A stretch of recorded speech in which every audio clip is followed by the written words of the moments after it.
Okay, welcome, and sorry about my little raspy voice.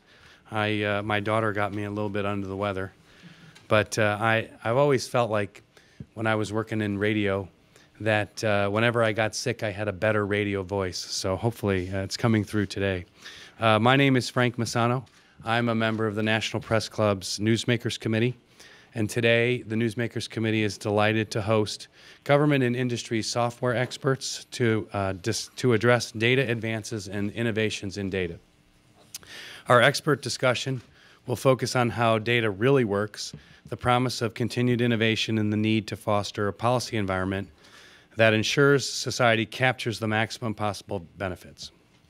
Our speakers today are to my left and down the row, former Obama administration intellectual property czar, Victoria Espinel, currently the president and CEO of BSA, the Software Alliance.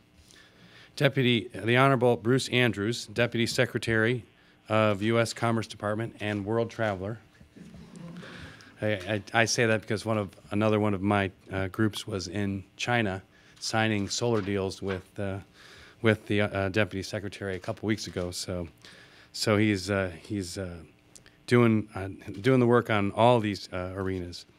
John Nessie, a VP of Rockwell Automation, Market Development at Rockwell Automation, and Dr. Jane Snowden, the Chief Innovation Officer at IBM Federal. That's our panel, and we'll come back for questions later. We're going to do short presentations to welcome everybody and talk a little bit about the subject, and we'll go from there. So let me turn it over to you, Victoria. Welcome, and Great. Thank you very much. Thank you, Frank. We are living today in a remarkable period of innovation, and one of the catalysts for that is the way that we can use data to unlock new insights and answers. Companies across the economy are doing amazing things with the abundance of data all around us, from the sensors in jet engines to weather and traffic patterns to financial market trends, earthquake impacts, healthcare innovation, and more.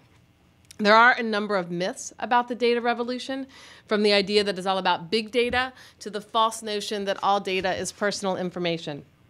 And I'm looking forward to tackling as many of these myths as we can today. But the one that I would like to take on first is the question of who benefits from data innovation. There is a sense that the primary participants in the data revolution are big tech companies and startups out of Silicon Valley. The reality is that data tools have become catalysts for innovation and growth across our entire economy, and the benefits of that accrue to everyone. It is certainly true that members of the Software Alliance are at the forefront of the data revolution. But the important thing to understand is that they are creating data tools that help all kinds of companies, big and small, across our entire economy in all sorts of sectors do what they do better. And that has very far-reaching benefits. I am delighted to have Deputy Secretary Andrews here today. It's a real honor. The government has a vital role to play in supporting data innovation. I am looking forward to hearing his perspective on what data means for the U.S. economy, but also on the work that the administration has been doing, and specifically the Department of Commerce is doing to maximize the opportunities from data. I know this is a priority area for Secretary Pritzker. So very grateful not only for you joining us today, but for all the things that Commerce does every day. I'm also very glad that Jane Snowden and John Nessie were able to join us to give us examples from their perspective of how IBM and Rockwell are driving innovation and driving change. And I'm proud to say that both of them are members of the Software Alliance. To help frame the conversation as we get started, I wanted to talk a little bit about a survey that we recently commissioned. We polled 1,500 senior executives and business decision makers in the United States and also in Europe. And we asked them about the role of data analytics in their companies and what it meant to them. And we learned a number of things, which I won't go into in slavish detail here because you all have these materials, but there were a few things that I wanted to highlight. First, an overwhelming majority of the companies that we talked to, over 2/3 of the companies that we talked to said that data analytics are important to their companies. And digging into that a little bit deeper, 6 in 10 of small companies said that data analytics are important to them. And we polled very small companies. So our definition of small companies is 50 employees or fewer. So these are very small companies, and yet 60% of them are saying that data analytics are important to them. I think that's interesting because there is, I think, a sense, or the conventional wisdom is that data analytics are mostly used now by big companies and tech companies, and that is clearly not the case, and I think our survey illustrates that very clearly. The second thing, or a second thing we found, is that data analytics are important to companies across their range of business operations. So not just in terms of driving sales and revenue, but also in terms of being more efficient, in terms of responding to their customer needs by designing new products, in terms of creating new products and services and opening new markets. When companies look out across the business operations that they have, they're finding that data analytics are important to all of those. And the last thing that I'll mention, which I think is also, and potentially the most surprising of all, is that we found that data analytics are not just a catalyst for economic growth generally, but specifically for job creation. So 60% of the companies we talked to said that data is important in terms of their plans to hire more employees and create more jobs. That last point is obviously very important. It has ramifications across our economy. Data analytics can and will create new jobs. The research firm Gartner has estimated that by next year, there will be 4.5 million IT jobs created related to supporting data functions for cloud, social computing, and mobile. And of those jobs, of those 4.4 million jobs, each of those will create 3 new jobs in turn. And our survey provides further evidence of that dynamic. So it is clear that data innovation has benefits that will accrue to the economy as a whole. The question for us now as a country is how to maximize those benefits. And the industry and the government both have very clear roles to play in that. So I will, both in terms of promoting policies that support innovation, which I think the United States has been a leader in, and other countries around the world are looking to the United States as an example in this area, but also in terms of building public trust by protecting the data that's being used. Lots of interesting issues here, which I look forward to discussing in the course of this conversation. And with that, and with great pleasure, I will turn the mic to Deputy Secretary Andrews. Great. Thank you, Victoria. And I'm going to apologize in advance. I think Frank's kids got both of us sick, or maybe it was my kids who got us sick. I'm not sure which. But first of all, I want to thank you for having me here today. And I also want to thank BSA not only for hosting this panel, but also to congratulate you on the release of this survey. And I also want to congratulate Chanli Wong, Chris Ryan, and Zach Ziemba from One Wire Consulting Group on winning the IBM Federal Bluemix Federal Challenge. So it's great to be here today because we're talking about what is one of my very favorite topics and one of our favorite topics at the Department of Commerce, data and how to utilize our data. One of the best parts of my job is getting to work in an agency that's got this great treasure trove of data and then come out and talk about how we can use it and frankly work with people about how we can better use it. I recently heard a story from our team about how farmers are now using NOAA data to minimize damage from droughts. These farmers and ranchers actually asked us to present more focused information on seasonal drought forecasts, and we transformed their request into the successful National Integrated Drought Assessment.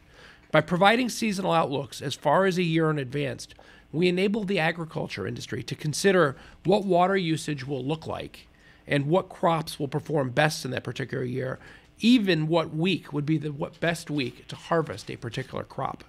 This not only saves money, but it also promotes sustainability by decreasing water usage and, in some cases, minimizing the use of fertilizers and pesticides. The truth is, though, that data is the fuel that powers the 21st century. Data innovation has transformed the way we go about our daily lives, and while at the same time accelerating economic growth and creating amazing efficiencies and opportunities in the economy. Whether it's a farmer using NOAA data to maximize his or her crop yield, or a startup relying on the Census Bureau's economic and demographic statistics to develop their business model, government data touches every American and informs business decisions every single day.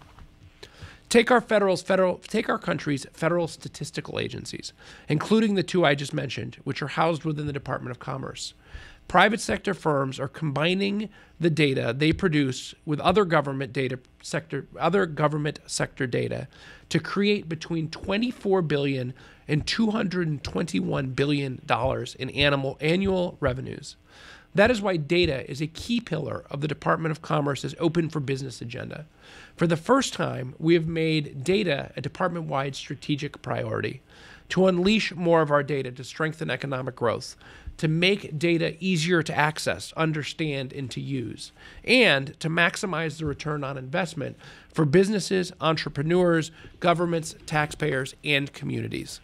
And as Secretary Pritzker likes to say, the Commerce Department is America's data agency, and no other department can rival the reach, depth, and breadth of our data programs. From the Census Bureau to NOAA and other bureaus like the U.S. Patent and Trademark Office, our rich data is a source of intelligence and information on the economy, on demographics, and on science. Indeed, our data collection on climate literally reaches from the depths of the ocean up all the way to the surface of the sun. But we need to do more to make our data easier to find, understand, and to access. The government can play an important role in fostering more data innovation, even or if we make the best use of our resources. Let me give you an example. Of the 20 terabytes of data that NOAA gathers each day, which just to put that in perspective, that's twice the amount of the printed collection in the Library of Congress. So think about that. That's a big number. Only a small percentage of that data, though, is currently accessible to the public. And Secretary Pritzker and I want to make sure that we're getting the best value for the taxpayer buck with the investments that we're making in government data.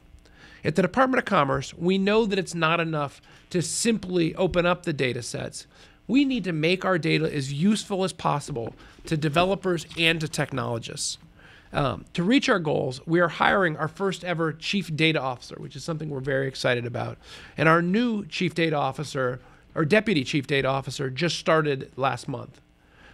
In January, we'll hold the first meeting of our new Data Advisory Council, which is also something we're very excited about, where top data experts and entrepreneurs will help us build out our data strategy to truly meet the needs of the private sector, policymakers, NGOs, and innovators. And just yesterday, the U.S. Patent and Trademark Office, in partnership with GovLab at NYU, held an open data roundtable aimed at guiding USPTO on how to open up and improve their rich data assets right now. Under Michelle Lee's leadership, USPTO has crafted an ambitious, clear, and concrete roadmap for releasing its patent and trademark data through APIs over the next year. Initiatives like this are so important because we recognize there is a tremendous value if we properly steward our rich and diverse sets of data. We also know that the private sector will use government data in ways that we've never even imagined if we only make more of it accessible to them. Let me end with one last example, which is, and it's not actually a Commerce Department, it's a NASA example, that NASA years ago released a detailed topographical map of the Earth's surface about 5 years ago. And I'm sure that the people who worked on that project never would have imagined some of the uses that it's now been utilized for. And I think my favorite, perhaps the most creative, is that it's helped create the levels for a snowboarding game. Thanks to their data, you can now snowboard down a realistic version of Mount Everest. So you don't have to go do the real thing, which is also a little bit safer. This example makes one thing clear, though, which is data is more than just a set of numbers that are entered into a spreadsheet. Data can deliver better environmental outcomes. Data can generate increased economic growth and drive innovation. Data can even enable us to snowboard down Mount Everest from the comfort of our own living rooms. I look forward to hearing a lively discussion about where the future of data is headed and the role that government can play in helping to get that data out into the world. Thank you. Thank you, Mr. Deputy. Jane, go ahead. Well, thank you very much. It's a great honor and privilege to be here today with all of you. And I'd like to make 3 key points. The first one is data is the new natural resource that's fueling the innovation economy. Today, every conversation that we have with business, with government, with technology, it must begin with data. There's an exponential growth in the volume, veracity, and variety of data, and it promises to become the new natural resource.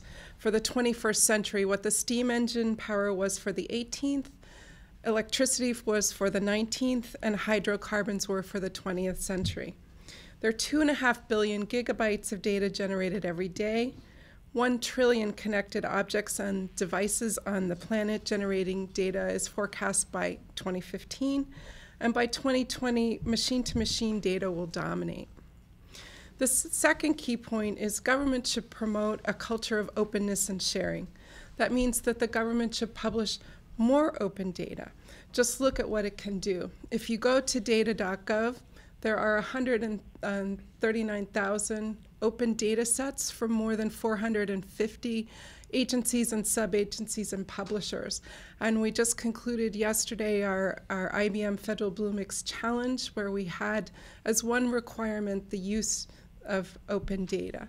And it was very exciting to see what the ecosystem of developers have come up with. And in particular, our winner had developed a prototype application for navigating national and state parks using open data sources, similar to Waze is for transportation. So whether there's a bear that's sighted or a new educational program is about to start, you could get that information. And then the third key point is that public-private partnerships provide a model for how the United States can enhance its global competitiveness by fostering 21st century skills. And IBM today is working together with 6,000 universities and 30,000 faculty to provide curriculum, develop curriculum for what we call CAMS, Cloud, Analytics, Mobile, Social, and Security. All key skills that will help to generate new jobs and a vital economy here in the US. So if we take each one of these 3 key points, let's focus on data as the new natural resource. So government and business leaders today will drive better outcomes by applying more sophisticated analytics across more disparate data sources in more parts of their organizations. It's really critical to capture the time value of data and get to those insights, uncover those patterns and trends and correlations at the speed of insight. And the way that the industry is going is to develop new cognitive capabilities for computers. Computers that can learn and reason, that can talk and interact naturally with humans, and help humans to discover and lead to better decision making. So the impact of big data and analytics has the potential to be as profound as the development of the internet itself. Imagine a world with more cars but less congestion, with more insurance claims but less fraud, and fewer natural resources but more abundant and less expensive energy. And as the new BSA report has shown, as well as studies that IBM has recently completed, where we surveyed more than 1,000 businesses and IT executives from 60 countries around the world, these studies are showing the value of big data and analytics.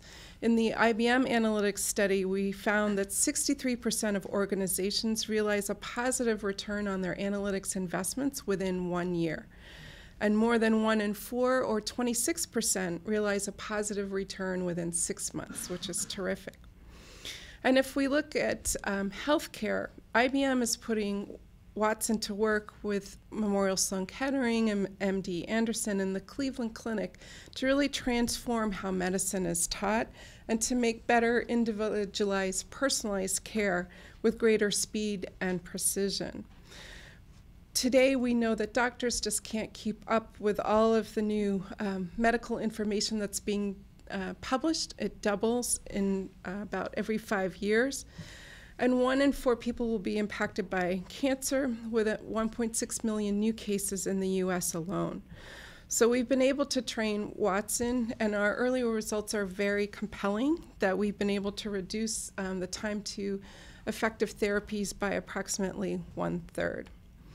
And at the Mayo Clinic, IBM is sorting through millions of pages of clinical trial data and patient data to make sure that all eligible patients are considered for clinical trials and accelerate medical research. So as we look at what's going on with the tsunami of big data, we're seeing a convergence, I think, in what we call CAMS, cloud analytics, mobile, social, and security. And individually, these mega trends are important and significant, but together, that convergence is causing a huge shift. Clouds are giving access to applications and a tremendous amount of computing power from anywhere on any device. Mobile is providing ubiquitous access and tremendous amount of computing, is providing ubiquitous access and transforming how users interact with technology. People will be accessing knowledge and insights from the cloud on mobile devices. Social is where everyone from citizens to employees to patients to consumers are sharing more and more data about themselves and becoming connected. And analytics is providing insights into hidden patterns and knowledge within that data. And one example I will give is about 30 years ago, the United Airlines approached IBM to solve a fleet scheduling problem. It took 9 hours on a mainframe computer. We had to run it overnight to solve that problem. Today, with advances in hardware, software, and clever algorithms, we're able to solve that same problem on a laptop computer in less than a minute. So it's enabling us today, we have the technology to approach real-time decision-making. The second point to revisit is data needs to be open and flow to reap economic value. And as the European Commissioner Neelie Kroes once put it, data shouldn't stop at borders. I support data protection, but not data protectionism. So as we embrace this culture of openness, we can produce so much more value from the data when we publish it and make it open. And as we saw yesterday at our Blue Mix Federal Challenge, we had 3 challengers. One topic was women farmers and helping to connect them with grants for financial programs and assistance by Sheila Flick Consulting. The winner, which was on Wire Consulting, navigating national and state parks, and Second Look Technologies, who developed an application looking at the location-based risk of contracting Lyme disease. I'm sure many of you know people who have been impacted by that. So one of the things IBM has done is develop something called STEM, and not to be confused with science, technology, engineering, and mathematics, but it's a tool that helps to forecast the spread of infectious diseases. And we made that open source in 2006 as part of the Eclipse tool. And it's helping nations around the world to track the spread of infectious disease. More recently, we've worked with the Mexican Ministry of Health to develop new models of the spread of H1N1 and swine flu cases in Mexico City when they were reaching epidemic proportions. So this public-private partnership really goes a long way to help us solve these big problems that impact our society. And I'll just conclude on the third point, which is technology skills in particular will be essential. Big data, analytics, cloud, mobile, social are reshaping how every profession will operate and how the value of individual professionals will be measured. We need to have better instrumentation, interconnection, and intelligence to make the United States to become even more competitive and stronger. And we need to take a hard look at the skills of the citizens and the capabilities of our educational institutions. One example I'll give is our 21st Century Learning programs, where we're engaged with the U.S. Department of Education on a new initiative to drive STEM, and here I do mean science, technology, engineering, and mathematics, which are after-school programs that, working together with NASA, the Science Foundation, and the Park Service, we're able to establish STEM educational challenges for children. So with that, I'd like to conclude to say that this really is the data economy of the future to help foster competitiveness and job growth and vitality for our nation. Thank you. Go ahead, John. Okay. First off, I'd like to thank BSA for inviting me to speak on behalf of Rockwell Automation. I'd like to share with you some insights on the manufacturing sector and the impact that data has on manufacturers. And I'll give you a few examples here in a minute of real-time manufacturing benefits.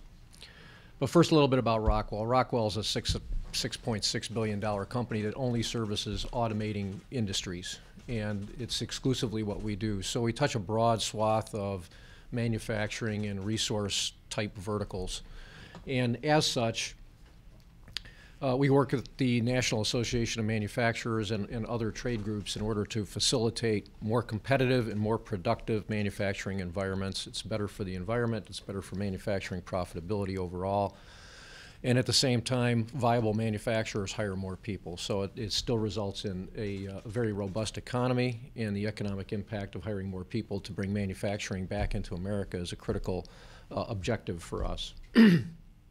So to that end, excuse me, we've advocated connecting real-time information and performance information from equipment in factories for some time. We've been talking about shop floor to top floor connectivity for nearly 30 years. However, I'd say manufacturers in general have been reluctant to embrace this for a number of different factors I'll explain in a minute. The vision of doing this shop floor to top floor connectivity and then connecting that to the data sources outside of manufacturing across the enterprise is a vision we term the connected enterprise. We believe the connected enterprise is a transformational imperative for manufacturers right now, stimulated by a number of the different technology convergences that Jane just mentioned, and I'll go through that in just a second. So even though we've been talking about connecting the enterprise in manufacturing for nearly 30 years, only 14% of America's manufacturers have actually connected their machinery together across networks and up into their business systems.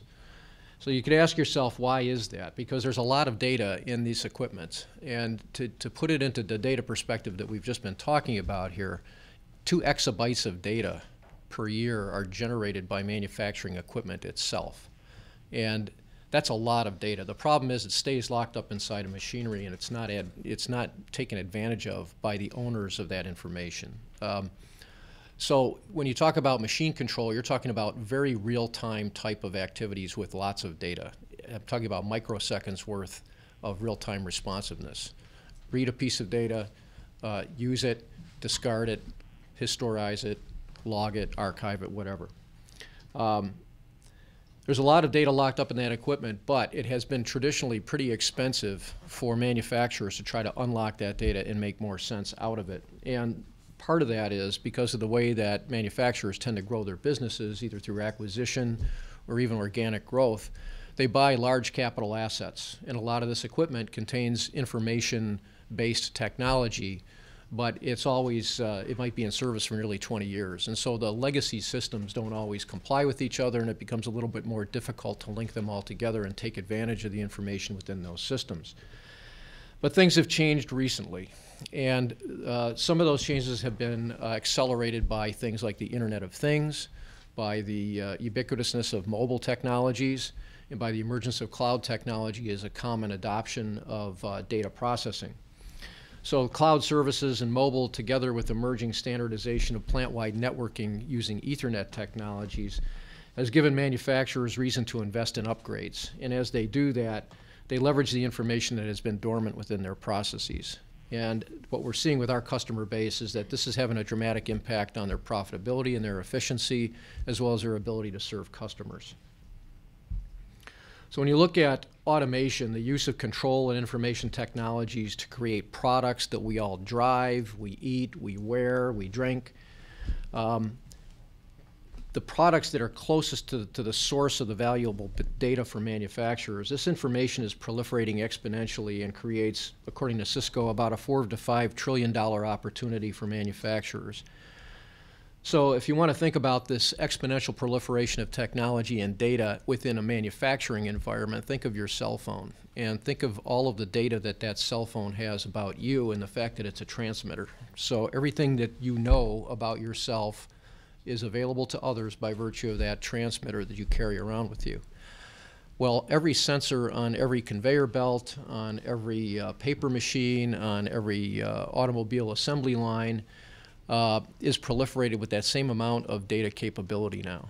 It used to be a sensor would sense a box going down a conveyor and flip a switch on and off to let somebody know that a box had transpired, but now those sensors are actually smart enough to know everything about what's in the box, how fast the box is going, everything about the equipment around the box, and can transmit its diagnostic health as well as information about the product running through the line. So the amount of that data and the number of those sensors is growing exponentially, creating quite a burden on manufacturers in terms of how do they manage that information.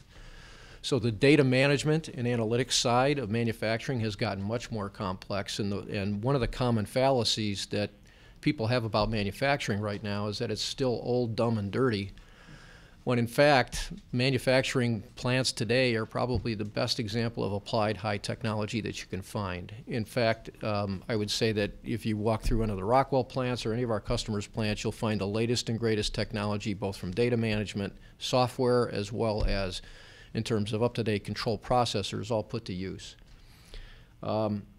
Companies cannot attain a level of smart, safe, sustainable manufacturing. I mean, if I look at what's going on in the universe of manufacturers, and I look at the consumer markets driven by emerging market growth, we expect another billion consumers to enter the middle-class marketplace by the end of the decade.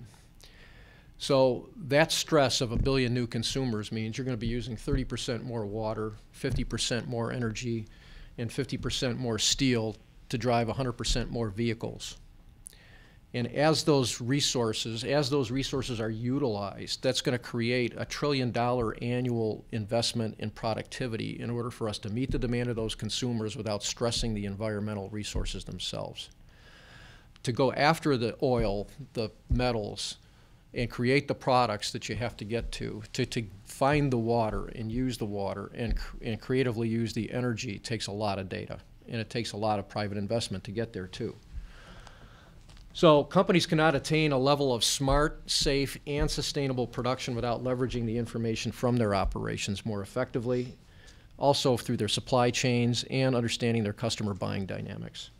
So manufacturers invest a lot of capital in equipment that lasts for over 20 years. The technology, however, changes much faster than that. So you can't buy a large piece of capital equipment that's going to last you for 20 years and then expect to upgrade it every 3 years like you would your PC. It just doesn't happen in the industrial environment. So there's always a data challenge there. There's always a compatibility challenge there.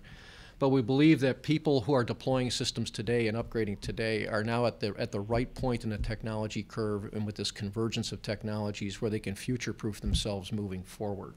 So we encourage the monetization of the information locked up in that machinery in order to help justify the payback and the benefit and the ROI of that equipment purchase in order to update and future-proof manufacturing for later. So this requires a connected enterprise, and when we talk about converged technologies, you're also talking about converging the behaviors of manufacturing operations themselves. So it's usually a convergence of processes, people, as well as technology. So we look at this as enabled by moving IT technology, information technology, and operations technology closer together. And so these are starting to merge within the companies that we serve. We're starting to see the technologies merge along with the processes, and people have to adapt to support that. So when we do that, though, from our early customer adoption, we think we're kind of early in the game in terms of this emergence of a converged IT and OT infrastructure, but we also think we've hit a tipping point where many manufacturers today are realizing that it's compelling for them to upgrade their infrastructure to support this. And it allows them to make better decisions faster, drive higher levels of asset utilization, lower their total cost of ownership, and improve their time to market with the lowest enterprise risk.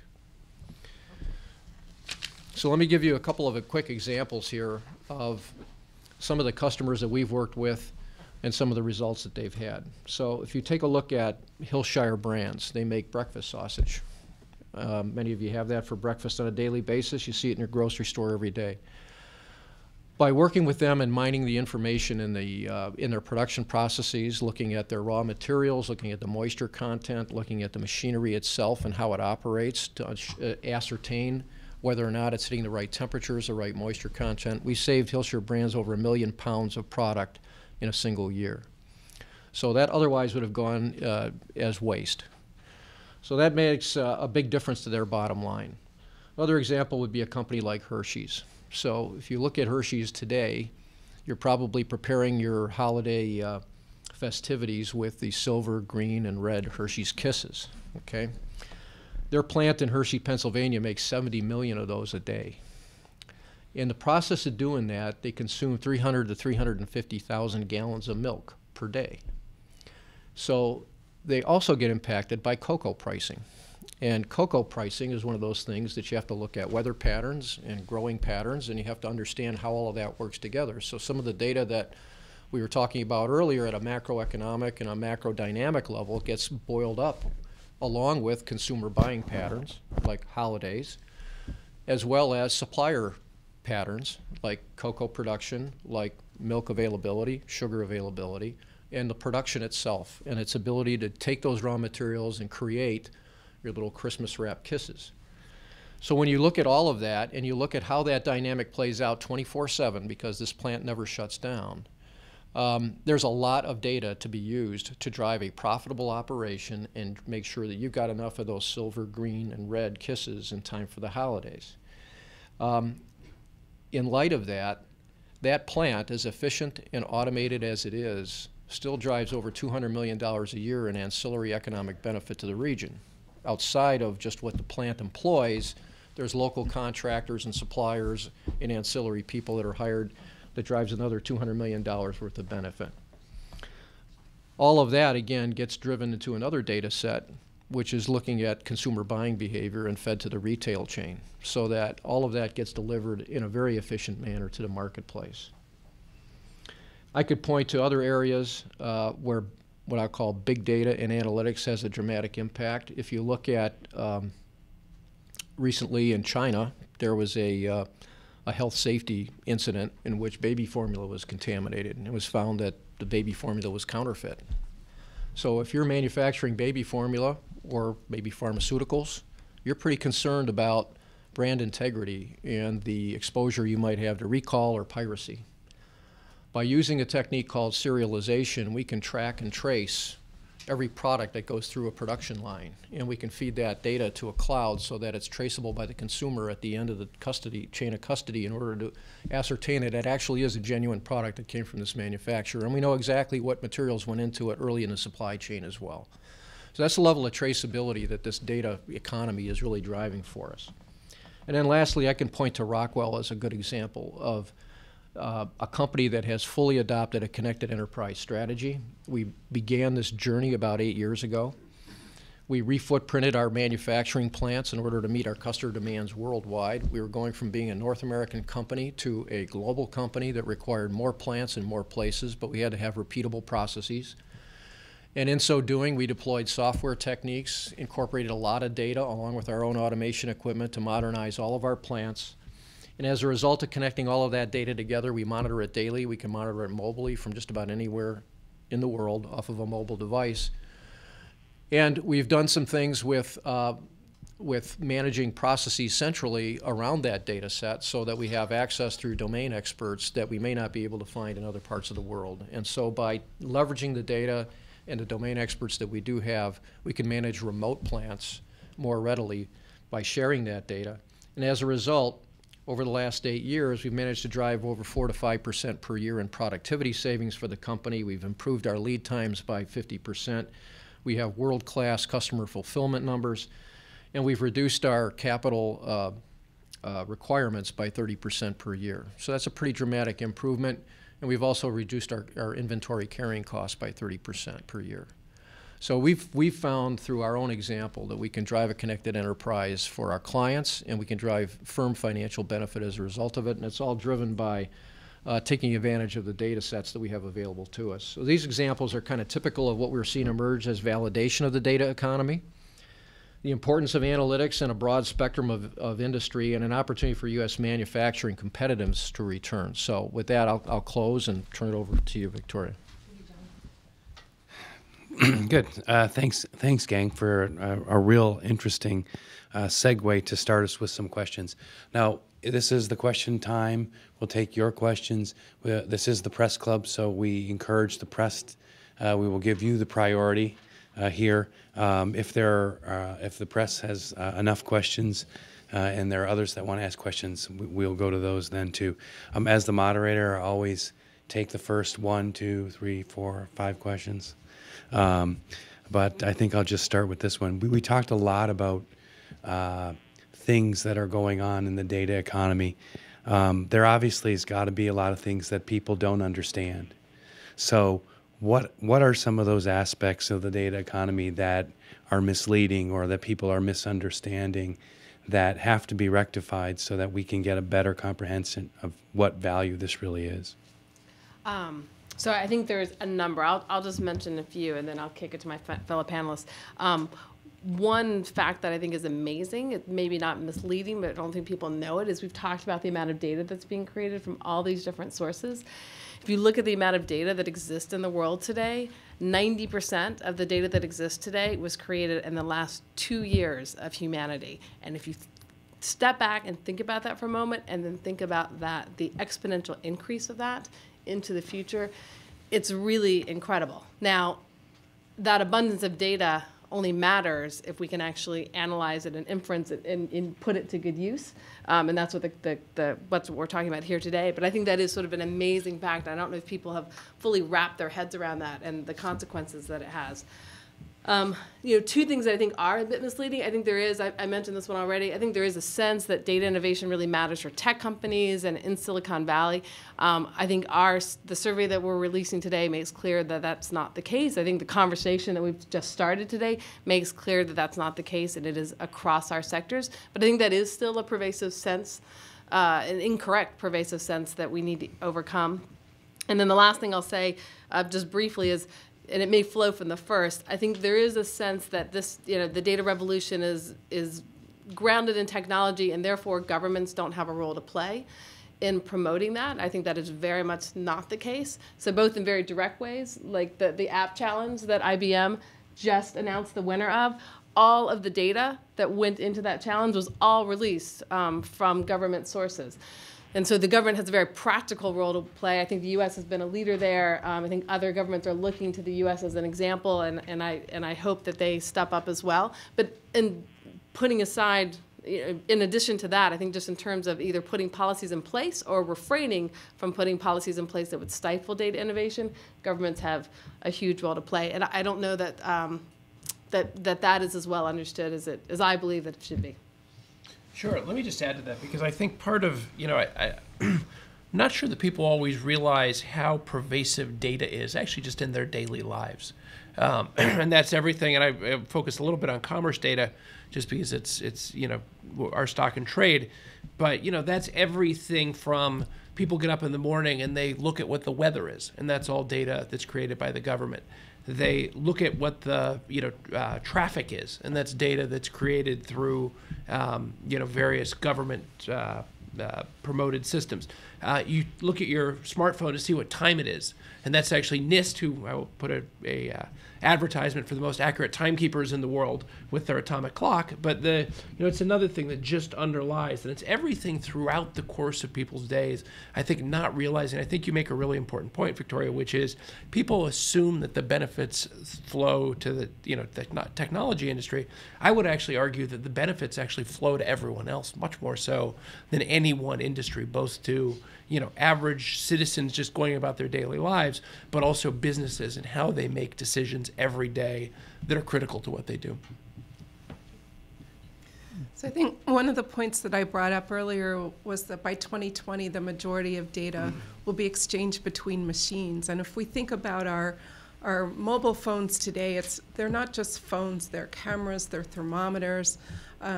Chips now are embedded in your Fitbits, they're embedded in your cameras, in your GPS. And so the cost has gone down tremendously, and these devices now will be overtaking the amount of information and data that's generated. So I think there's a wealth of data out there that can be exploited for new services, and better citizen services and benefits to society. And my experience with our users is as they go deeper into mining the information available to them and use things like cloud technology to accumulate and analyze more data, what they find is they're unlocking business opportunities and business models that they hadn't had before. So they may have endeavored to do one thing with that information and find very rapidly that the availability of the information now provides them a completely different service model after the fact that allows them to just attach a lot more to their customer. They add a lot more value. And I see that accelerating as the adoption of more and more of what I'll call internet-enabled devices proliferates, and the availability of cloud compute cycles becomes cheaper and more readily available to just about anybody. It becomes highly practical for many manufacturers today to kind of look at their entire business models. Once you get past the manufacturing process, now you look at how do I deliver value to the customer and what other services can I attach to that. We're seeing a tremendous uptick in that environment occurring right now. Okay, let me remind you guys that we have we're recording this, so we have a microphone in the back. We'd like you to wait and ask the question into the microphone. Secondly, please remember for the speakers to just identify yourself and the organization you're from so that we can address things specifically to you. Peter, go ahead. Peter Sun with Capital Intel. My question is, are we going to see a sea change in the shift of resources and where investment is in, where investment will be made in data?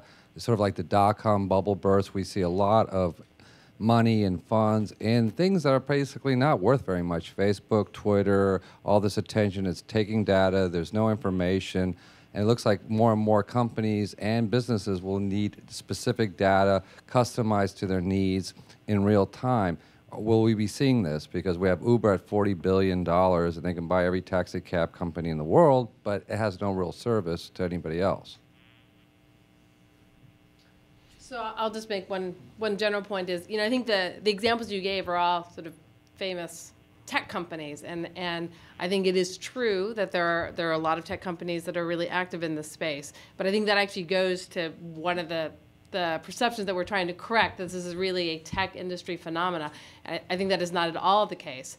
In fact, I think it is very much the opposite. I think what we're seeing is data analytics being used by companies across all these economic sectors, partly to make themselves more efficient. We had some great examples of that, but also in all sorts of other ways, including creating new products and services. So yes, I think there will continue to be more investment in data, but I don't think of that as sort of an investment into the market caps of a few specific companies. I see that as investment in data and what it can bring across our entire economic sector. I could go on, but I'll leave it there so my other panelists have a chance to weigh in if they would like to. Yeah, I think the sources of data that are coming from social media are very valuable to businesses because you can get a sense for what the sentiment is of the public about a topic, about your brand, about a product. So I think it's very helpful. IBM uses sentiment analysis for our own products and services as well as our customers, and we've recently announced a new partnership with Twitter. So I think you can see that this is just the tip of the iceberg for more investment into data. When I look at different industries, I think aside from this, what I call the social technology phenomena, which is what I call more of a direct consumer data play, many companies are getting much more adept at mining very large quantities of their own data. So I'll reflect back to, let's just say, the mining industry, where they're dropping sensors into points of the ground and they're doing subsonic evaluation of what's going on inside the ground itself, underground, and feeding that back to large data centers where they can do the analysis to understand where they should be drilling or mining. And the net of it is there's no human out there. They're sending autonomous mining trucks out there through GPS signals to go find exactly where they just pinged the earth and found the raw material that they want to bring out. That takes a tremendous amount of data. And it's not something that you're going to get from a Facebook or an Uber or one of these people. It's not that type of data at all. But there is an emerging need for more and more of that and the analytics that go around it. So I don't know that you'll find dedicated companies that just do that. I think what you'll find are many of the players that have a lot to gain from it are going to find a way to get it done. Having said that, I do think we have probably a shortfall in the skill set to get that done, because the analytics tend to be maybe use case specific. And so you not only have to have, in the case of mining, you have to understand what you're mining for, and you have to understand how to analyze the data that you're getting out of it too. So it becomes a completely, a more challenging skill set problem then. Just add one point to that, which is I can't speak to the companies per se, but what I can speak to is one of the things that we want to do is do more partnerships with the private sector, frankly, to get access to their data, share it with ours, mash it together, and be able to create even more valuable data sets. You know, we have, through our various different sources of data, we have a fairly rich collection, but it's obviously not the complete picture. We sort of have part of the picture. And so from our perspective, one of the things we would love to do is do partnerships with more companies to then access, or private sector actors to access their data so that we can then use it to make a richer and fuller picture of the, you know, the situation that's going on. Go ahead, right here. I'm Alan Schlafer with the Wharton, D.C. Innovation Summit. Your comment about taking data from mines is a new form of data mining, I assume. But more seriously, at least 3 issues I'd like to have you address, at least briefly. One is the security of all this information. We've seen massive break-ins within the last few years. Number 2, to what extent is the data or the process for analyzing it protected, given all the industrial espionage? Third, to what extent is it actionable in a way that consumers will buy into? We have a reemergence of polio, potential concerns about measles spreading because people are unwilling to take vaccines, have their kids vaccinated, or have vaccines themselves. So 3 different issues. Appreciate your comments. Thank you. Go ahead. I'll start with the last, and actually maybe ask Jane to weigh in as well, because I think the point that you raised about infectious diseases and eradication is actually an area where data can be immensely useful. I know that there's a project going on right now in Kenya, actually, where data is being collected from mobiles by the government of Kenya to identify hotspots and where malaria infections are happening, and that will, in order to guide and focus the government's eradication efforts and make them much more effective. The point of that being to save lives from people that are dying of malaria. That is one example. I know that in Japan, actually, just I think 2 weeks ago, I was in Tokyo. Researchers have announced that they are using software and data analytics to research huge amounts of information in medical journals to start looking for pre-indicator factors of Alzheimer's disease.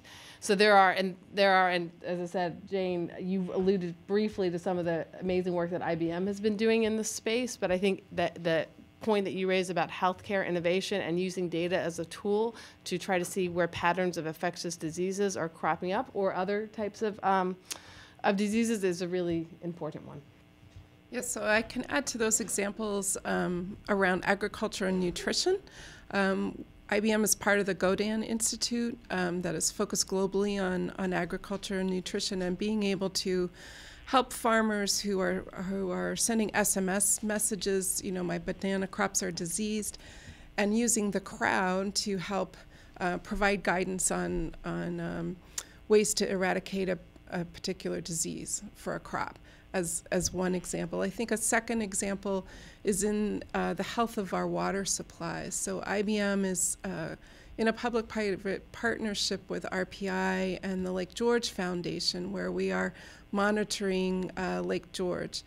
It has nearly 200 tributaries, and looking at invasive species, looking at the salt runoff from roads and how it's causing algae blooms and other pollution in the lake. All that is really to the benefit of society. So I think that analytics and data are providing information and insights that can be lead to next best actions faster. Let me take a shot at your first question, which is about security, because I do think cybersecurity is one of the biggest challenges to the data economy, and one that's hugely important that we get right, because frankly, people are not going to be comfortable with the idea of collecting, any data collected, whether it's personal or whether it's not personal, if they don't think it's secure. And also, frankly, the loss of data. I mean, we see these data breaches with companies every day that are incredibly damaging, potentially both to the individuals through crime, but also to the trust of making this all work. And so one of the things that we've done at the Department of Commerce is NIST has put out its cybersecurity framework, which it was originally designed for critical infrastructure, but we're really encouraging, companies, nonprofits, people across the board, or users across the board to take it and use it as a tool to assess their cybersecurity situation. Because to your point, we're not going to have a successful data economy, or we're going to have a less successful data economy if we can't address the security issues. And just to build on that point, the NICE framework is an excellent place to start. And I'm one of the co-chairs with NIST and Homeland Security of the Education and Workforce Development Working Group around the NICE framework. And so working to have educational events and competitions and challenges is really advancing the know-how of our future leaders in this space. Yeah, we've worked with NIST also on those standards, and we continue as a technology provider ourselves. We are constantly vigilant to design for security in every one of our products, as well as work with partners like Cisco, who we work with pretty regularly on network infrastructure, in order to ascertain A, common standards that many vendors can sign on to, and B, protect our technology from any interruption. In an industrial environment, you're just as likely to have someone walk up with a thumb drive and infect a process as you are to have somebody come in from the outside. So we look at all angles of security. And I guess my parting comment on the security and protection thing is you have to trust your vendors that they have the wherewithal to A, adopt standards, and B, are working together to solve this issue on an ongoing basis and staying on top of it. Okay, we have time. We're up against the wall, believe it or not. I can't believe we've gone through an hour already. So time for one last question. If no one has one here, I'll take it. So go ahead, right here with the scarf. Jackie Kazel, former Presidential Innovation Fellow. So my question's about the Internet of Things and data interoperability. What do you see as the biggest obstacle, whether it be people, money, businesses afraid of exposing, their personal secrets or collaborating with possible competition? What do you see as the biggest inhibitor towards advancements in the Internet of Things? So I'll mention a couple of things and then kick it to the rest of the panel. I would say here are two things I would flag up front, and one I won't dwell on since we already talked about it a little bit. But I think cybersecurity and also making sure that we are very thoughtful about getting the balance right in terms of privacy protection, but without losing the benefits that data innovation can bring. I think that's critical, and we could probably talk for another full hour about that as well. So I think that is something that we can get right, and we have to get right. But I think that is so I don't see it as a hurdle that can't be overcome, but I do see it as something that we need to be very thoughtful about. A second challenge I think that exists relates to government policies about how data moves back and forth. So in order to get the benefits of data innovation, including from Internet of Things, Internet of Everything, you need to have data that can move across borders freely. And so I think policies that would prohibit data from moving across borders, or policies that would mandate that data has to be located within a certain country, will be very stifling to data innovation. I think they were potentially will be killers for smaller companies. I think even for larger companies that could potentially absorb the economic costs of some of those policies, it would greatly hamper the amount of innovation coming out of those companies, which then go to benefit our society as a whole. So I think government policies in place that would prohibit the free flow of data will be very harmful. I think that would be an enormous challenge in terms of getting the benefits out of the Internet of Things. Conversely, I think governments having policies in place that promote data being shared freely and being able to move across borders easily and appropriately, I think will be very helpful. I completely agree. Anything else down there? I guess policy aside, I think there still is you're in a free market economy here, and you do have competitive entities that want to battle for their standard being the standard, right? So when it comes to Internet of Things, you do need to get to what I'll call a consortium agreement on, specific data and networking type standards that everybody can agree are good for the industrial commons, so to speak, just as the Internet is good for the industrial commons. Nobody wants to see it go away or over-regulated because it helps everybody. And in that regard, I think a lot of the major players have to come together and reconcile standards that allows for the broadest community to participate. That plus policy, I think, helps. And I would agree on that. I think there are gaps in standards, and so to the extent that, again, we work in public-private partnerships between government and industry to help advance those standards, will be very important to the success of Internet of Things. Well, I want to thank our panel for a riveting discussion for the last hour on a subject that really doesn't really make us all excited right off, but it's certainly an important and vital part of what important part of everything that we're doing in every aspect of business and personal lives nowadays. So I want to thank you all. I want to thank you all for coming, and I want to also remind you that we'll be here at the table for individual questions for a brief period of time. Probably not a long period of time because our speakers have to get moving, but at least a brief period of time for you to ask individual questions. So thank you again for coming, and we look forward to seeing you again.